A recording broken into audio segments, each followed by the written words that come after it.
All right, hello and welcome to yet another Value Podcast. I'm your host, Andrew Walker, and with me today, I'm happy to have my friend, fellow Tulane alumni, Kuppy. Kuppy, how's it going? Doing great. Thanks for having me on, mate. The real name's Harris Kupperman, but everyone calls him Kuppy. So, hey, let me start this podcast the way I do every podcast. First, a quick disclaimer. Nothing on this podcast is investing advice. That's always true, but particularly true today because we're going to be talking about it's basically a micro cap stock that Kuppy has filed a 13D on. So obviously, you know where his interest lies.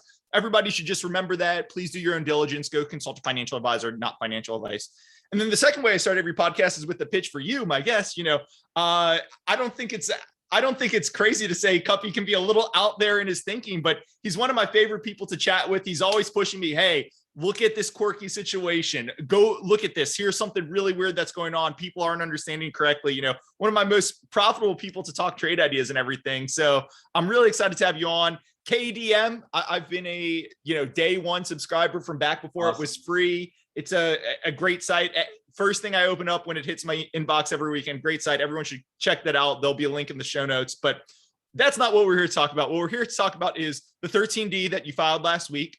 The company is Lee Enterprises. The ticker is LEE. And with all that out the way, I'll turn it over to you. What is Lee? What's so interesting about it? Why did you file a 13D? All of that.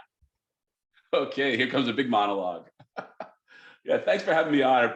I'm excited to do this. We actually chatted about Lee, I don't know, 6 months ago when I was in Manhattan. I put it in my show notes. I said, I even did a little piece on it in August. Kuppy was pitching me. I kind of said, oh, news, it's whatever. And the stock's up, 60% since then? So I'm kicking myself about it. I think it's just starting. It's like 2 times cash flow and it's growing fast.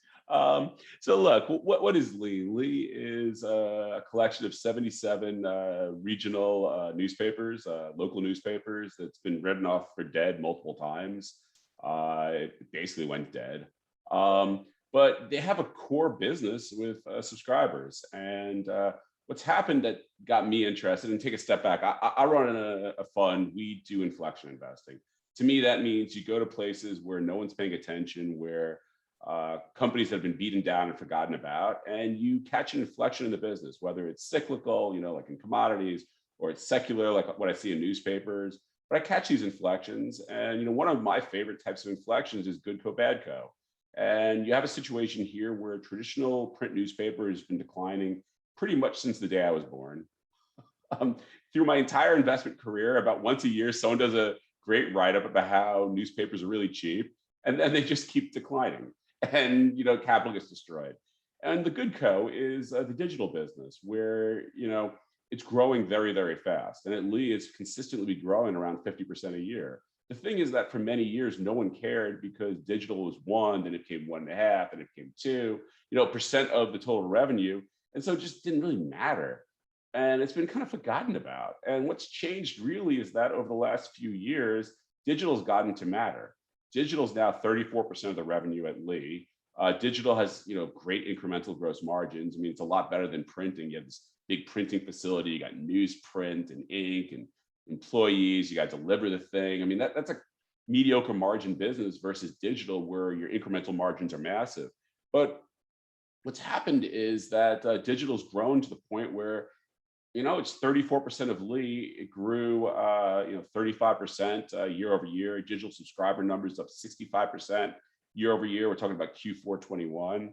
And it's as a percentage of EBITDA, 34% of revenue, but you're probably almost half the EBITDA, maybe even more. I don't know. They don't break it out. And so you have this business as a digital business that's growing very fast. And it's basically taking the subscribers away from the print side, and no one's paying attention. I mean, look at other digital subscription sort of businesses. I don't want to say look at SaaS companies, but it's kind of the same thing. And these things trade at 20, 30, 50 times revenue, and a lot of them lose money doing it. And here you have Lee, and it trades at less than 1 times revenue. It trades at 2 times cash flow to equity. It trades at 1.5 times EBITDA.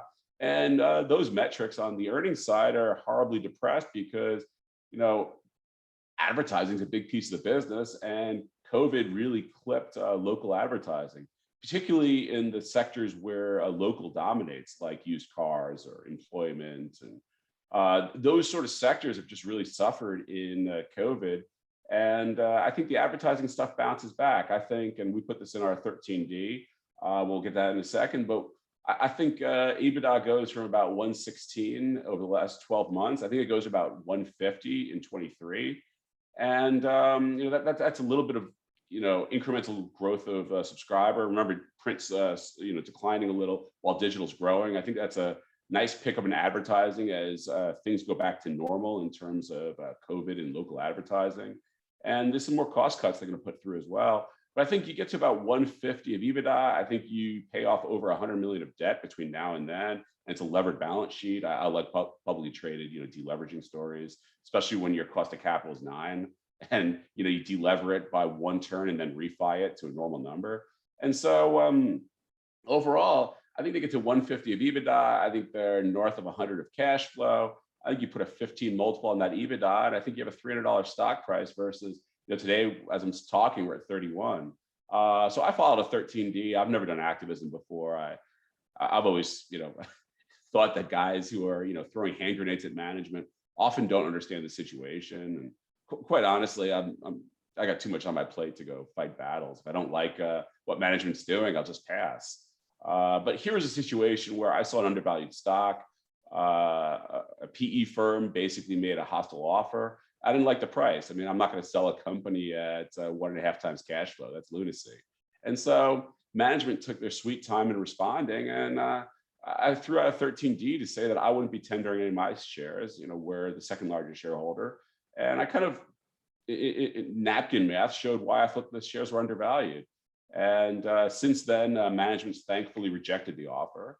And since I'm already publicly out there saying why I think this thing is cheap, I figured I'd come on your show and let's talk about it, because I think it's one of the great opportunities that's being missed. You have this digital native business that's growing super fast. Remember, 60%, 65% subscriber growth, 35% total digital revenue growth, and it's 2 times cash flow. It seems the wrong price, in every way possible. So let's talk about it.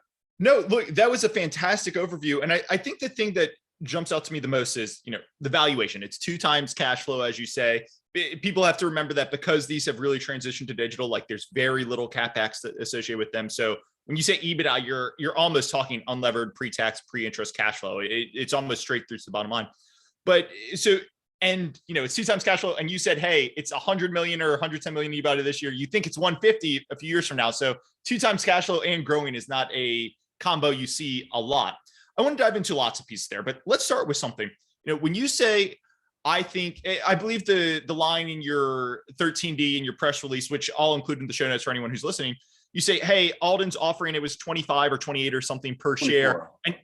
And you say they're missing a 0 in their valuation. And then when you were talking just now, slap a 15 times multiple on 2025 or whatever earnings, I get to a $300 stock price. So I think the first thing that people are going to push back is, where are you getting 15 times EBITDA multiple for this? Because right now it trades for 2, going from 2 to 15. That's a pretty big jump.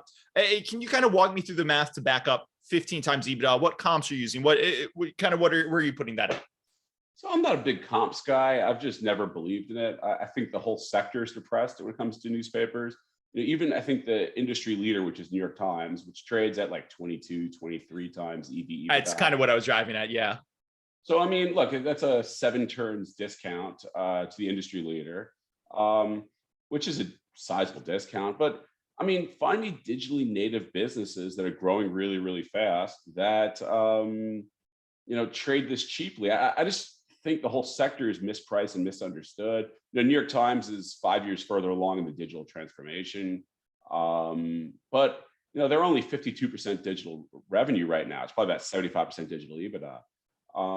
So it's about 5 years further along. It's got a much better multiple than Lee. But I would even say that's sort of cheap in a 0 interest rate world where you're going to have some inflation coming. There's a lot of latent pricing power in these businesses because it's a digital business. I mean, it's the whole reason software is so attractive. There's almost no CapEx in the business. I mean, Lee is going to have 10 million of CapEx this year. There's almost no physical assets. There are some printing plants that eventually will be sold off, and cash will come to the balance sheet. you have a fixed cost of your journalism, your distribution, your IT, and every dollar is incremental. When it's growing, it's got ridiculously high margins. I mean, the return on invested capital should be over 100. It's the reason that software is so attractive as a business. And I think this should get similar sort of multiples. I mean, if it's growing, obviously, if it's a shrinking business, 2, 3, 4 is probably the right number. But what I'm trying to say is that it's a rapidly growing business. It has been for a while.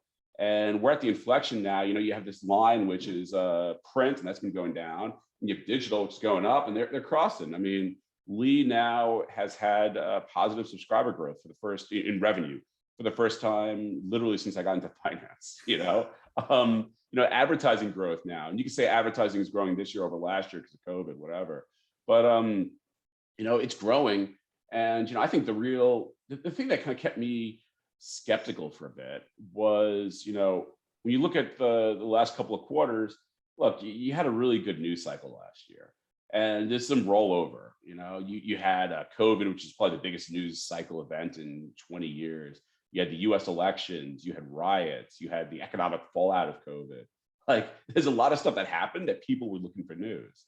And so as you get to this year and you're looking at calendar Q3, which Lee just reported, I mean, they had their fastest subscriber growth I think they've had yet. They have 65% digital subscriber growth, and there's been nothing happening in the news this year. Like, Omicron, okay, that was like a day. Like, there's no news cycle. So it's not just people, grabbing for the news. There's true interest in regional news, local news. And so when you believe that this cycle has something more behind it than just a good news cycle, and you believe the revenue is sustainable or even growing, it should trade at a better multiple. I mean, just do a DCF on this and use some sort of, reasonable discount rate. And what do you think a company that's growing 60% a year with 90%, 95% incremental margins is worth on a multiple? And you have a terminal growth rate, and it probably stabilizes at some percentage of the population. But they have 50 million uniques, and they have 400,000 subscribers. I mean, why can't it get to 5% of their uniques paid? And if you get there, I mean, you have a business that's much bigger. I just want to dive in here because I know you are bullish on local news, and the company, people can look at my notes. I've got some clips from their investor day and everything where they say, hey, we're the leader in local news. We have these 500,000 or 1 million person towns that no one else is there. We're doing local. We're like pretty much the only gaming town. That's a massive moat. And I definitely get that, but I keep thinking back to two different things. And this is politics. I don't want to dive into politics or anything, but I look at the nationalization of politics. 20, 30 years ago, you could have a state that was red, that was electing a Democratic senator who was kind of moderate or that type of stuff. Today, you don't really get that anymore, right? I think there's stats where it's like 95% of people, they just vote down party lines, president, senator, all that. And I think about that in terms of the news. Like, it does feel like there's a nationalization of news, and I worry about the hollowing out of local is going to be a big headwind for them. And I'll roll that into another thing. Like, I look at something like The Athletic, which tried to do, it was basically local news for sports, right? Really in depth, really. And that business has really struggled. Now, that was only sports, but they were going to do subscription, cover great. And there was even a little bit of a network effect where, hey, you really like the Saints, just sign up for the Saints and we'll give you all of our local NFL coverage for free, right? But I look at those two things and they've all really struggled. So I worry that they think that Lee says in their thing, local is a huge moat for you. You just described why local is a huge moat. And I get that, but I also worry, is this, is nationalization, is the market just shrinking on them? Does that all make sense? Yeah, and I think we had talked about this 5 years ago. I think I would have agreed with you, maybe even 3 years ago. I think there's actually a real trend. You had a 50, 75-year trend towards globalization. I think it's swung the other way. I don't know if it's a, short-term pullback, a long-term trend, or a real trend change, but I think there's a real trend away from globalization right now. I mean, obviously, you're sitting in Manhattan and you're full on globalization. That's Manhattan. I'm just in full globalization here. I'm one of the global elites now. Yeah. But I mean, I think the guys in smaller cities, they're saying, I don't care what happens at national news. I have no control over it. I don't care what happens global.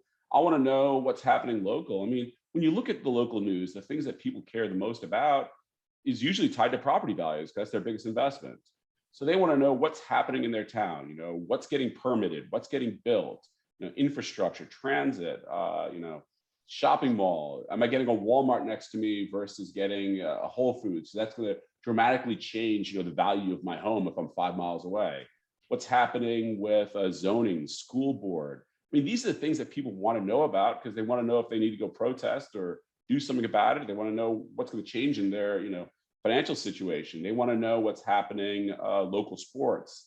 They want to know, college sports, high school, all that. They want to know. They want to know, just they saw sirens last night. What happened?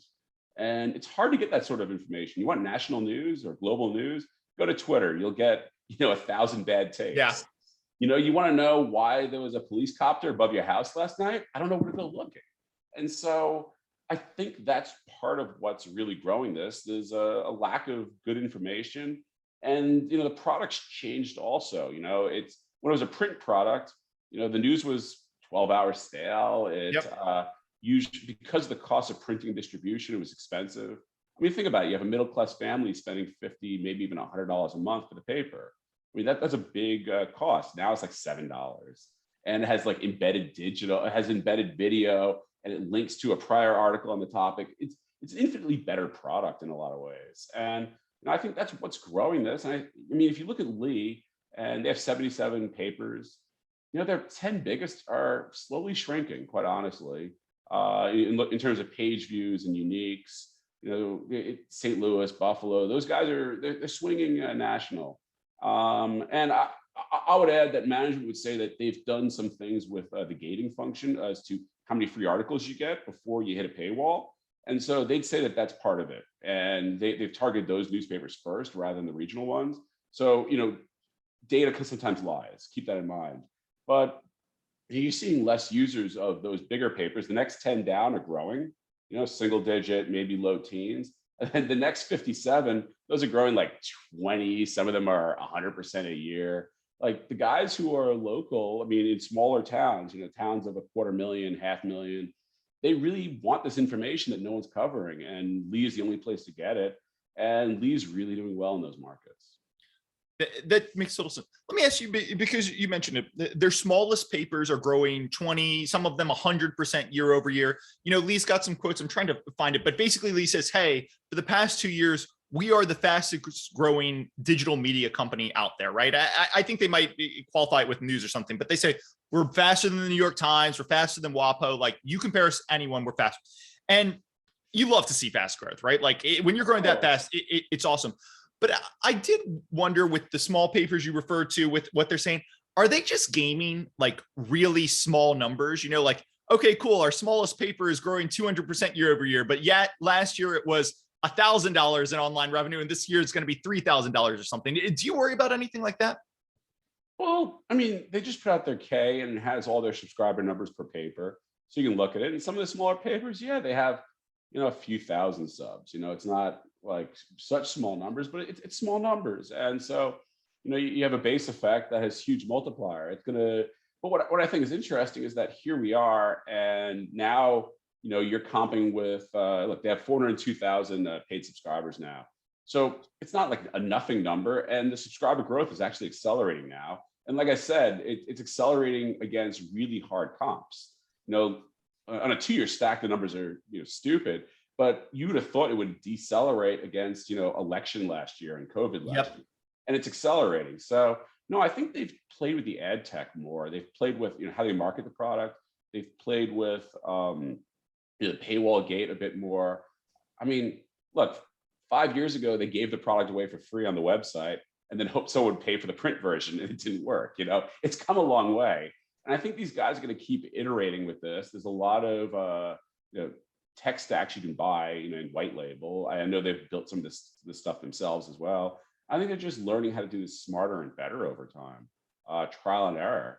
But yeah, look, it's off a small-ish base, but they're only 1 million print subscribers, and they're 400,000 digital subscribers.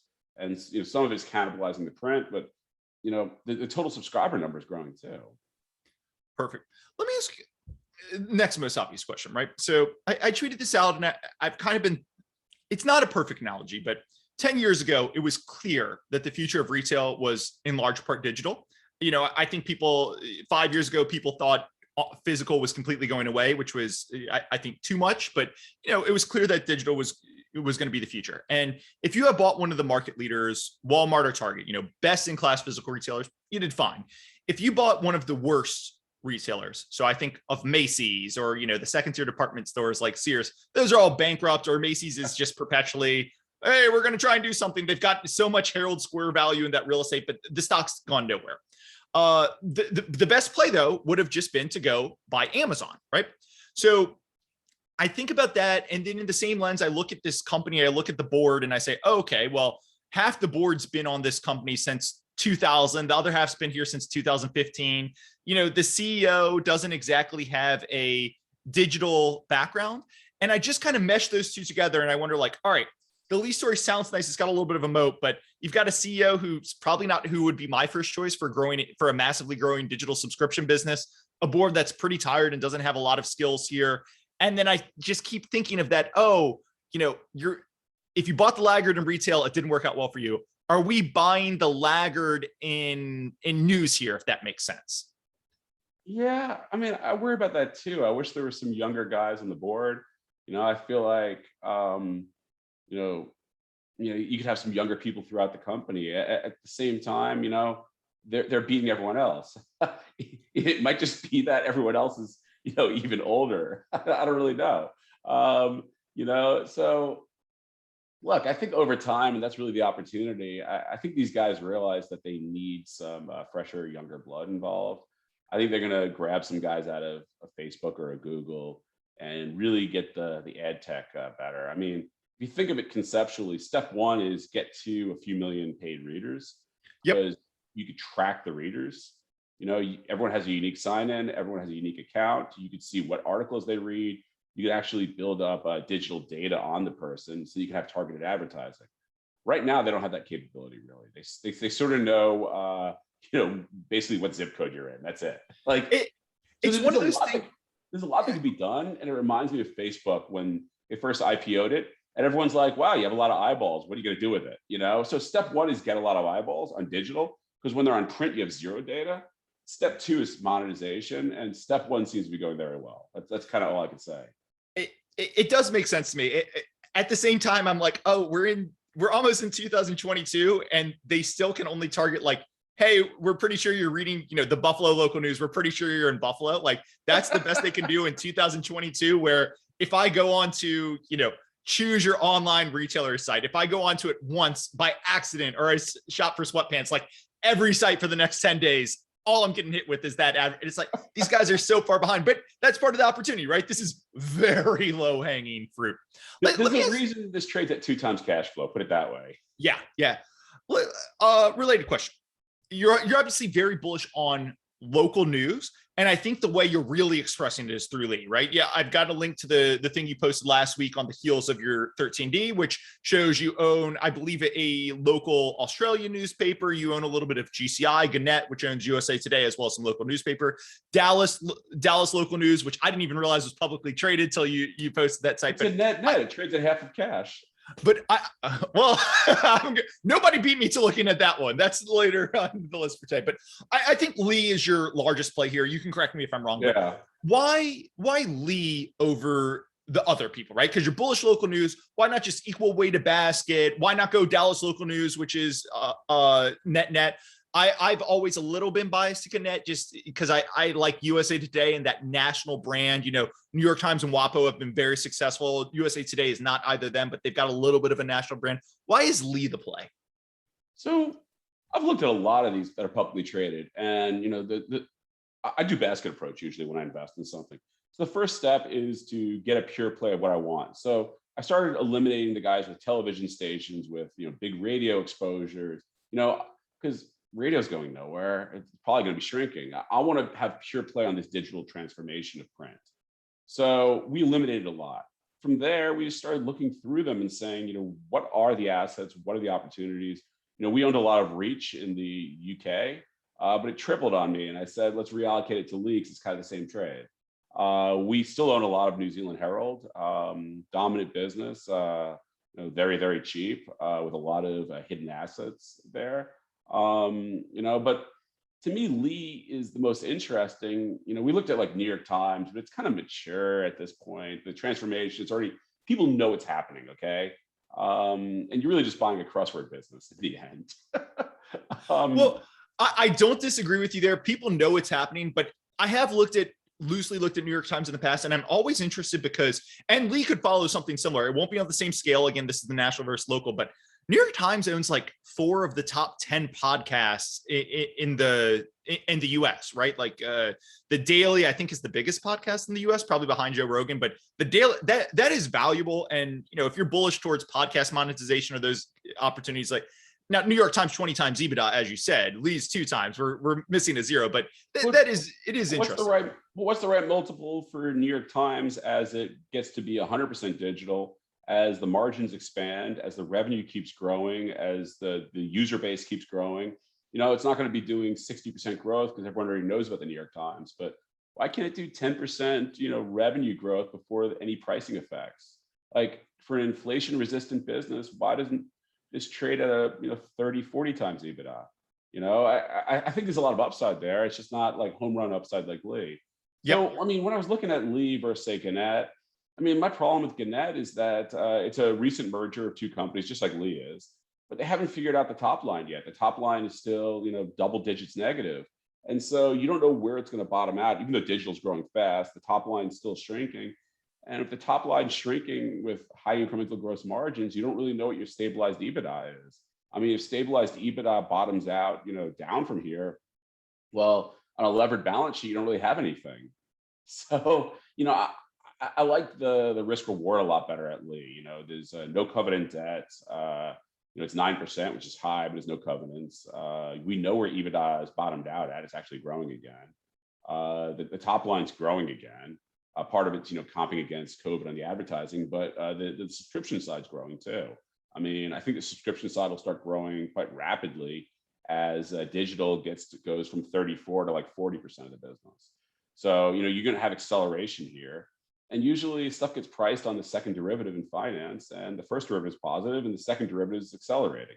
I think conceptually also Gannett is very much tied to USA Today, and USA Today is stuck in no man's land. It's not a local paper, so it's not a monopoly business. It's not the New York Times or WAPO for national and international news. It kind of doesn't really have an identity. It's just stuck in the middle. And it's been losing market share for years and years and years because everything on USA Today you can find on Twitter for free. Where the whole point of Lee is that for $7 you can't find out what happened at the school board meeting on Twitter for free, or maybe you can, but it'd take a lot of effort. And so you can find out, but it'll probably be really biased, right? It'll be the people who win and were yelling. They'll be the people posting a lot on Twitter. So you'll get whereas the hope is with Lee, you get an unbiased reporter who's actually going to report, here are the facts, just the facts, man. This is what happened. And there's value in that. Whereas, as you said, for national, you can probably find a unbiased report of any national event somewhere. Or you can triangulate 4 biased people and come to where the middle is. So USA Today just doesn't really have an identity. And if you don't have an identity, what's the product you're selling? So, but they also do have, so what I think is interesting with Gannett is that they do have the biggest number of local newspapers. So as USA Today gets to be a smaller piece of the business, those should keep growing. And what they've shown is that if you have a lot of eyeballs, is ways to monetize those eyeballs that are beyond just subscription and advertising. They just did a huge sports betting deal, which is going to really move the numbers for them. If you look at what Reach has done in the UK, they have click-through marketing of product. So you can go right through from, here's a product, we give you an article about the product, click through to product fulfillment, it's in your house next day, and they're getting a commission on that. It's almost journalism, and advertising merging, but some of it's really interesting. They've done this with travel now. They've done this with, individual just products delivered to your house.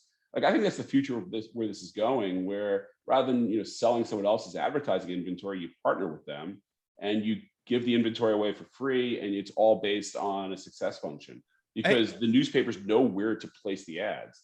And those eyeballs are a lot more valuable than people are giving them credit for. New York Times with something like Wirecutter or something. Obviously, it's buried inside New York Times, but you frequently hear that the money they're making from those things. Go look at CNN's front page. They always have the CNN. It's basically CNN product placement. Exactly what you're saying. Like it is questionable, right? You do worry that they're hurting their brand by pitching all these products and stuff, but there's so much money to be made from it. Everyone else is going for it, and as you said, that seems like an area of very easy upside for Lee. Let me ask you. You mentioned earlier mergers and acquisitions, and I have two questions on M&A, one negative and one positive. And because I'm trying to push on your thesis, I'll start with the negative. They bought Berkshire Hathaway's newspapers, but the Buffalo Print was the big one, but there were one or two others in there. There were several others in there. They bought them. The deal closed March 16, 2020, which is a weird time to close a deal, but they bought that. And they even say in their presentations, I've got a quote in my thing. They're like, look, Berkshire Hathaway chose us to be their partner. Berkshire Hathaway did our debt, did our cap structure. Like, what a sign of approval for Warren Buffett. I think Warren Buffett even had a quote in the Lee press release announcing that they were buying Berkshire Hathaway's deals, which is great. But then I also look at it and I say, well, Warren Buffett sold his newspapers to you instead of taking equity, which he very easily could have rolled equity if he really liked this. Now, this is small potatoes for him, but he could have rolled equity. Instead, he took almost loan shark debt, right? 9% interest rate, huge covenants on the debt. I believe that there's a big change of control payout on the debt. They can prepay it, but 9% debt. He didn't take equity. He took debt. So I look at that and I say, well, Warren Buffett, maybe the smartest investor of all time, obviously small potatoes here, but he didn't roll. He took debt. That's very unlike him. So wasn't he kind of saying, I don't believe that these guys are capable of doing this? I don't know about that. I mean, look, 9% debt, but it was actually cheaper than the debt they had, and it comes with no covenants. So, I thought there was no. Thought they said there was covenants, no dividends, no share buybacks. Obviously, there's no financial covenants, but there's a cash sweep. So there's no EBITDA covenants or performance covenants. Whereas the prior debt they had a couple tiers of it was higher cost debt, and had some teeth in there if they didn't perform. And so I think Buffett actually refied the debt on better terms. Why didn't he take equity? I don't really know. It's small numbers, but they were managing. Buffett bought a bunch of papers as a value investor and really lost his ass at it. And he brought in Lee to manage the Berkshire newspapers because he couldn't find the right guys to run it. Because it's a scale business in the end, especially now that you need tech. Yep. 50 years ago, you had a printing press. Anyone could print a newspaper. You could actually borrow someone else's printing press and let them print your paper and let them distribute it to you. Now it's really about the tech stack, and you need huge scale and to get synergies on your R&D. And he just wasn't there. He brought in Lee to manage it. Lee did an okay job managing it. I think he just kind of realized that an outsourced management wasn't the way to do it, and this was a way for him to take a tax loss and kick the can. I think there's also a bit of a civic pride thing there because Lee ended up acquiring a lot of Omaha sort of papers.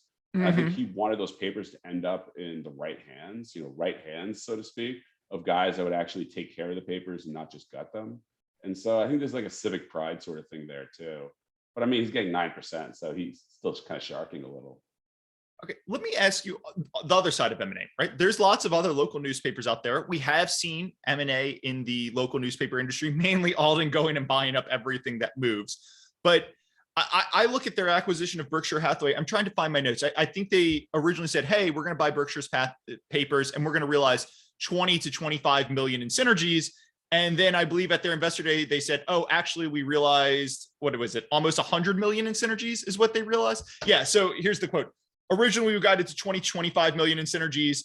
In the first 9 months, we realized 103 million in cost reductions. And I look at that and I say, wow, there are synergies to be had here. So the flip side is, people ask them about their capital allocation. They want to get to their 2.5 times debt target. They're not quite there yet. But I look at all of those numbers and I say, is there more opportunity for them to go buy more local newspapers at, pretty distressed prices and get these synergies and play more on the local news theme that you're so bullish on?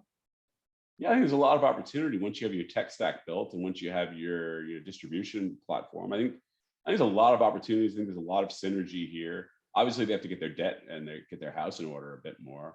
I mean, I think the issue though is that a lot of the newspapers are very slow or have been slow on the digital transformation. So if you go and buy a newspaper that's 10% digital or 20% digital, you have a long road to transition it into where Lee is today. If you look at what they did when they bought BH Media, they were already 1/3, almost, high 30s for digital revenue. And when they bought BH Media, they reset all their numbers down into the 20s again, because BH Media was almost as large as them and had almost no digital. Yep. So, you look at it, their traditional papers are probably half digital now, whereas BH papers are in the 20s or high 20s. So I'm not sure how much more they want to buy of traditional print, because it takes 5 years to really transition it into digital. But I think there's going to be opportunities there on the acquisition and synergy job side for sure. Makes sense. Let me flip. They've got a subsidiary called TownNews Digital Service, which I'm just including quotes from their press release and their 10K. People can go look in the 10K press release. The leading web hosting provider and #1 content service provider of local newspapers. Past 10 years, 10% compound annual growth rate, attractive 47% margins. It does a lot of the back end for Lee's papers, but they also have third parties who use them for the back end. And I've got a few questions on this business. The first thing, when I look at something like that, I think they own 87.5% of it.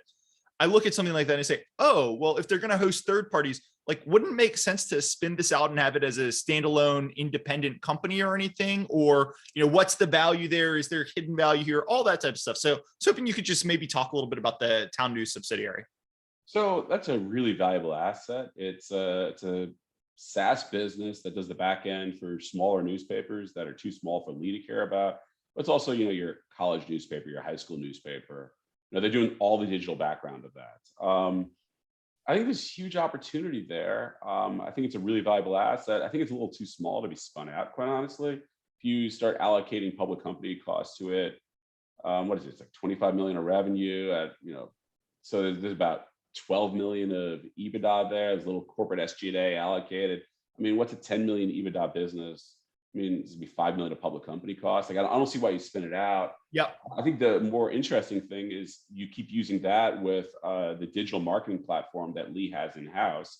And you're basically, Lee's going to be earning, advertising fees for placing advertisements on the local college paper. I think it all kind of works together in a way.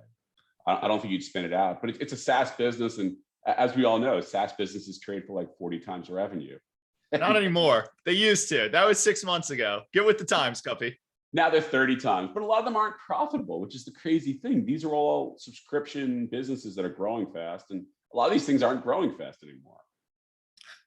Just on TownNews. So it's growing quickly. In their 10K, they break out the revenue line. Obviously, TownNews does internal Lee revenue, which can't be included in the 10K, right? But when I look at, I believe the 10K's got the third party revenue. So fiscal year 2019, 8.9 million in revenue for TownNews.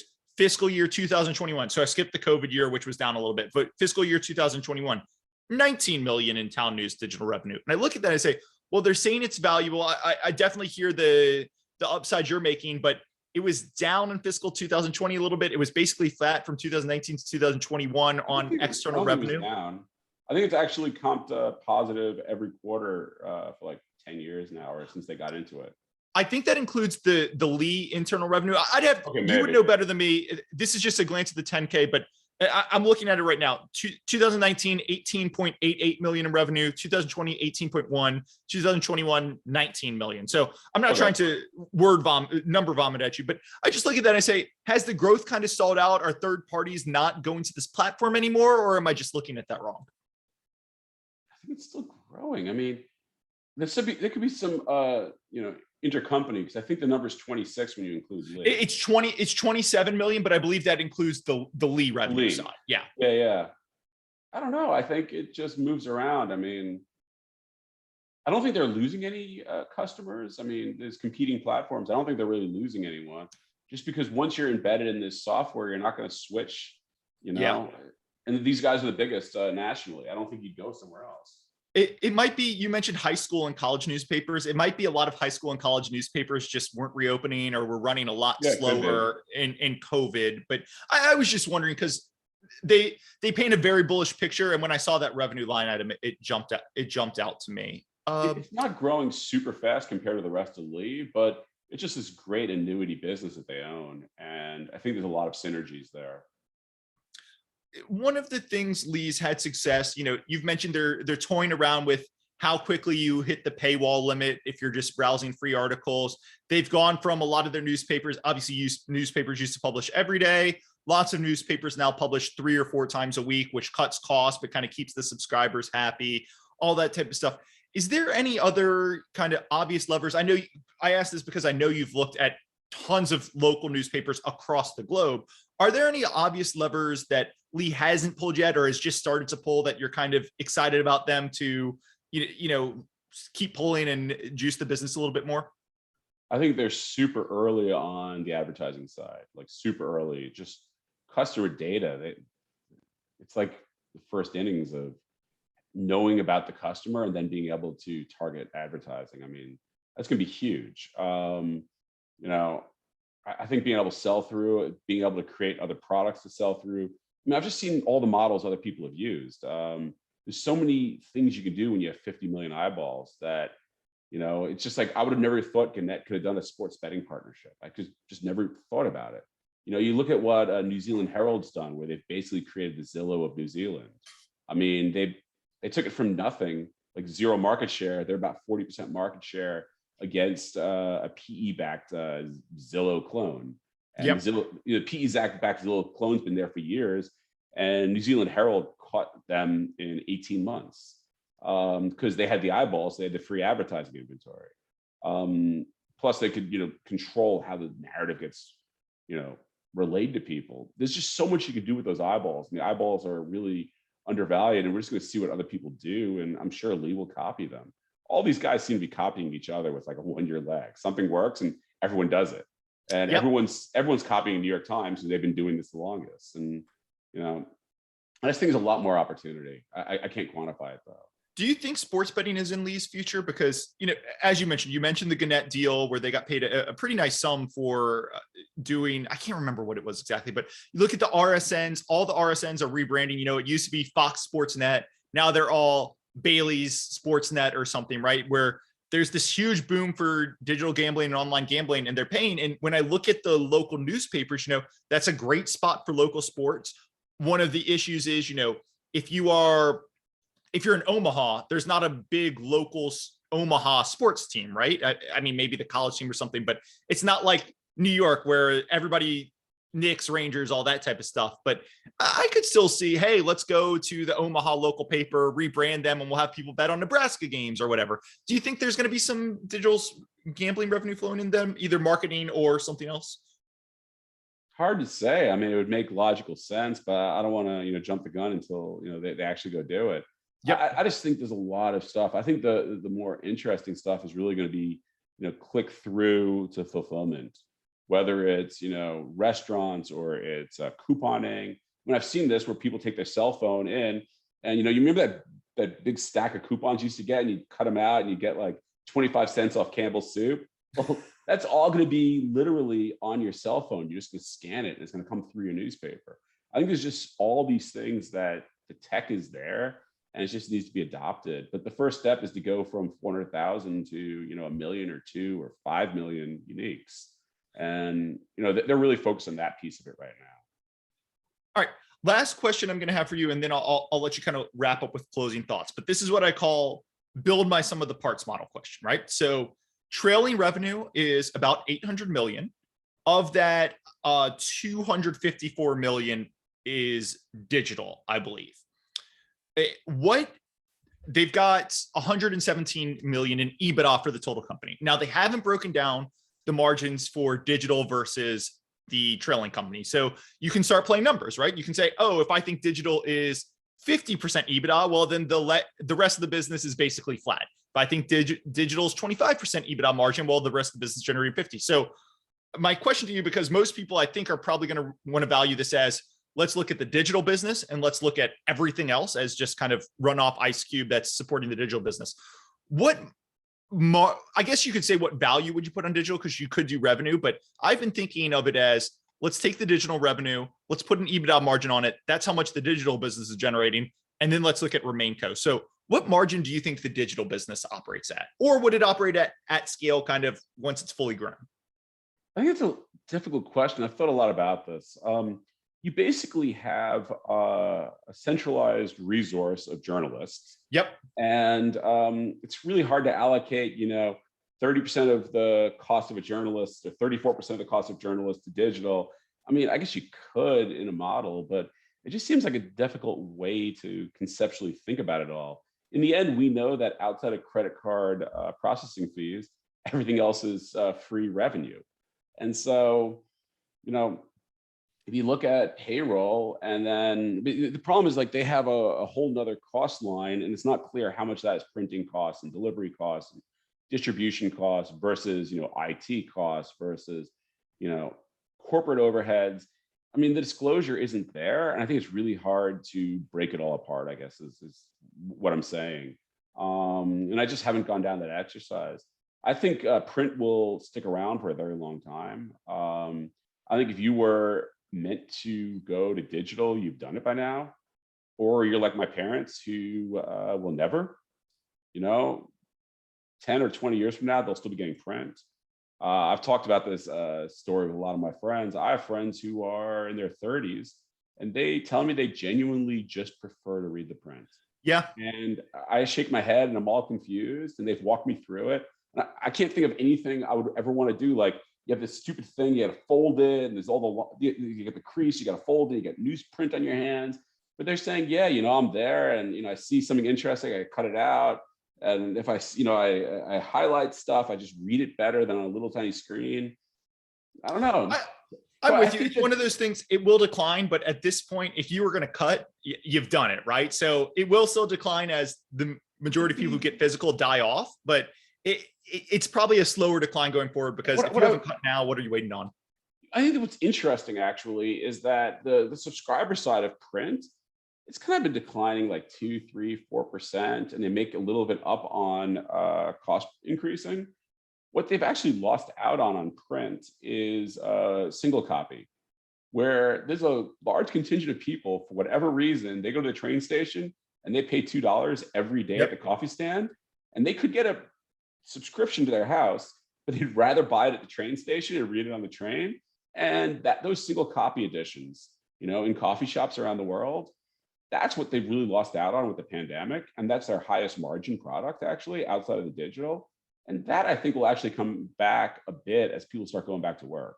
Interesting. But when you look at the print side, that's really where these newspapers have suffered.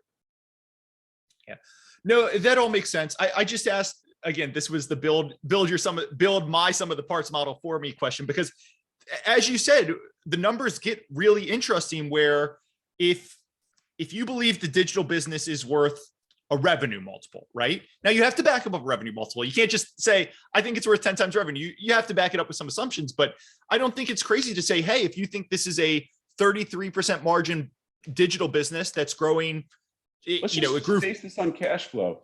Let's assume that in 2023, this is north of 40% of total revenue. We're at 34 now. North of 40, low 40s, mid 40s is going to be digital. And digital has better margins. So if they're at, let's call it, 40% digital revenue, let's say it's 65% digital EBITDA. And so you're predominantly a digital business. The print kind of subsidizes the rest of it. And, we're at 117 now for EBITDA, and that's during, COVID just smashing the advertising business. Why can't it be 150? Yep. I think these are not heroic assumptions, and I don't see why 15 times. Maybe you take Kuppy, you're wrong, it's only 10 times. Well, then you're still a triple-digit share price, especially because you're going to pay down a lot of debt. I agree with you. My question was just like, the math I was going to walk through was, if you think this digital is a 33% margin business, then if you slap a 4 times revenue multiple on it, you're basically saying that's a 12 times EBITDA multiple, which is not crazy for a digital business that just grew 50% year over year. A little bit of acquisition comps, but it's growing, right? So 12 times EBITDA is not crazy. That would imply $1 billion of value for the digital business, which net of debt is $100 per share. And then you get the RemainCo, the declining traditional stuff, and whatever assets they have in there. That's not huge, but you get that for free. And I just said $100 per share on a $30 stock. Like, that's pretty interesting, right? Yeah, and I also think, I mean, you're saying 12 times EBITDA. I mean, let's do an EBITDA to cash flow walk, okay? There's going to be about 10 million of true CapEx. And a lot of that's going to print. You know, all the IT, all the R&D, that's all getting expensed. You know, they're not pulling this out like a lot of the SaaS companies do, and they dump it into R&D. This is just going through OpEx. You're going to have a cash interest expense. You're going to pay some taxes. But it's basically almost a straight walk. You don't have this giant depreciation thing. You don't have, you know, all these other things that are debited out of EBITDA. I mean, the pension's overfunded, you know, stock expense is reasonable here. It's not, you know, your SaaS company where you walk from adjusted EBITDA and there's nothing left, you know? I'm just laughing to myself because I just made an argument that said, hey, the digital business is worth $100 per share with a $30 share price. And you came back to me with, hey, that sounds good, but let me tell you why that multiple might be too low. What's the right multiple? I mean, I don't know what the right multiple is on a subscription business with low churn, but 12 sounds low to me because I can't find anything out of newspapers with similar multiples, you know, with low churns. A lot of the stuff you see with subscription businesses, it's a CAC versus LTV, and all the cash flow goes right back into marketing to grow the LTV. And then you look at the LTV and you do some back of the envelope and you're like, that LTV isn't worth much, you know? And here, I think the LTV is very high and the CAC is very low.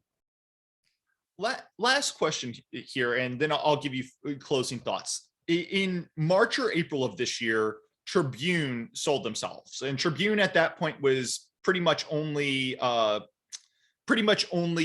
newspapers at this point, right? They sold themselves. I looked through the proxy. Lee and Gannett are even included as comps in their proxy, right? And they sold themselves for, I don't know, 5 or 6 times EBITDA, something very low.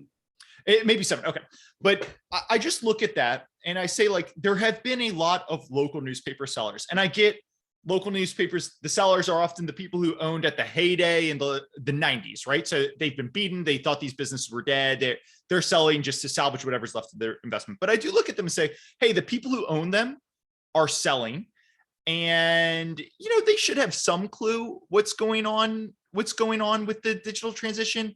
And obviously you're early to this and you've done a lot of work on that, but I just worry when I see, hey, there's a lot of people in the industry who are they're trying to get out despite what seems like a really attractive digital story. How do you kind of mesh those two thoughts? Well, I don't think Tribune should have sold at the price they were trading at. I thought it was insane. I think it was a great business. You know, Tribune is a little different than Lee, though. I mean, Chicago is kind of like a national market, so it probably won't have the same impacts as Lee, you know. The guy reading Tribune is just as likely to read New York Times, and, you know, Tribune is kind of a, you know, it's caught in the middle. It's like USA Today. Yep. So they had some regional markets as well. They were very strong regional markets. So it wasn't just Chicago. You know, Tribune, it was a restructuring. It went bankrupt. You know, different shareholder base, different goals. So I don't really know, but I think the price that they sold it at was wrong. Quite honestly, I think Alden got a great deal. Yep, and Alden, who bought Tribune, is also the people who are trying to buy Lee here. So Alden clearly has a view of what's going to happen in the local media space, and they want as much of it as they can get. Kuppy, you've done tons of work here. I think that shines throughout the podcast. I just want to give you closing thoughts. Is there anything we didn't hit that you think we should talk about? Anything we kind of brushed over that you think we should have hit harder? Anything like that? No, I think we hit it all. I mean, in the end, if the subscriber count keeps growing, this thing's gonna be a huge success, as long as they can handle their debt in, you know, an economic crisis, if advertising totally falls off. If the subscriber count doesn't grow, it's not gonna work as a thesis. You know, a lot of the things I own are, you know, you don't risk very much and you have a lot of upside. This is one where, because of the debt, there's some risk. And, you know, inflections sometimes don't inflect, so do your own work. But so far, it's been inflecting, and it's inflecting against probably some of the hardest year-over-year comps they've ever had to face. And, you know, the growth is accelerating. So, you know, the main bear thesis we had a year ago when we were looking at this was, oh, everyone's stuck at home with stimmies. Of course, they're buying newspaper, you know, digital. Because what else are you going to do? You're going to, you know, figure out, you know, what's open and what the government's talking about this week. But we're lapping that, and it's accelerating. So I don't know. In the end, I own a lot of this. I'm biased. So keep that in mind. If we had done the podcast last week before they put out the Q4 calls with the digital numbers, one of my questions would have been, hey, aren't we just like very similar to Peloton, right? Aren't we in the best time ever for them getting digital subscriptions because people are stuck at home, they've got nothing to do, and they want to read the news? But you would have seen a decline in digital subscribers in Q4 if that was the case, right? Because that's really when the weakness would have started to show. And we did not see that. And in fact, I'm looking at it, digital subs went 337 in Q3 to 402 in Q4. I'm not sure if there's some gaming numbers, but it's not like it's not shrinking, right? So I do think that COVID Q4, Peloton winner case has been disproven by those numbers.